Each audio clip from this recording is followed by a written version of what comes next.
Вы сразу после боя сказали про свои кулаки. Как себя сейчас ваши кулаки чувствуют?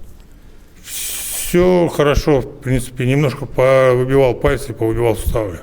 Вот я думал, будет хуже, но пока терпимо. Не знаю, что будет завтра. Завтра, может быть, ну, как бы так, первые симптомы пройдут и начнется уже воспаление. Видно будет. Пока слегка побаливают кулачки. Дискомфорт был у вас во время боя в том плане, что на голых кулаках бились? Я все-таки думаю, что вы, наверное, уже довольно-таки давно не бились на голых кулаках. Никакого дискомфорта не было у меня. Вот, я отлично, хорошо себя чувствовал. Ничего не болело, ничего не мешало мне вести бой. А можете показать костяшки? Ну, вообще просто сильно поразбивали, нет? Ваш первый бой на голых кулаках. Все интересно.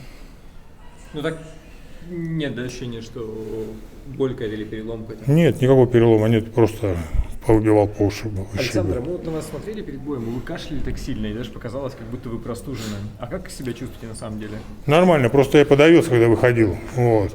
Глотнул воды, вот, и глотнул на вздохе. И у меня такой захлебывающийся эффект начался. И я как раз перед выходом, вот мне флаг дали, я не прокашлялся еще за этим самым, вот, и пошел к рингу. Александр, вы так долго сидели в темноте в задней части арены. А почему вышли на бой так рано?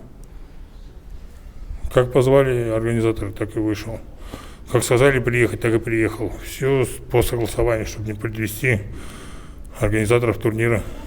Вы просто один сидели, и казалось, что это вам это было нужно, чтобы настроиться или что-то там. Нет, ну, как бы мне не нравится, конечно, что меня, когда перед боем отвлекают, раздергивают разными ненужными, абсолютно бестолковыми вопросами. Вот, поэтому нужно спокойствие, уединение, настрой, вот, и умиротворение. Извините, а бестолковые вопросы это какие? Ну, вот есть пример. Слушай, ну, вот, к примеру, вот сейчас ты его задал. Александр, вот вы много раз говорили, что все равно с кем драться, там вы не выбираете. Но Да. вот Анатолий Сульянов сейчас говорит про Фрэнсиса Нгану, это чемпион UFC, нокаутер. А говорил ли он с вами о нем хоть раз, например, как о потенциальном сопернике? Нет, ни разу не разговаривали с ним.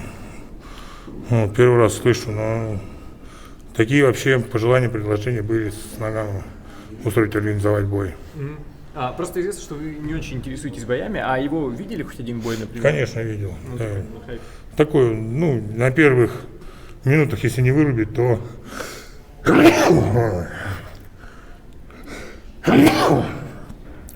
то ведет длительный бой уже. Вот, бороться не борется. Все, это означает, пора прекращать интервью.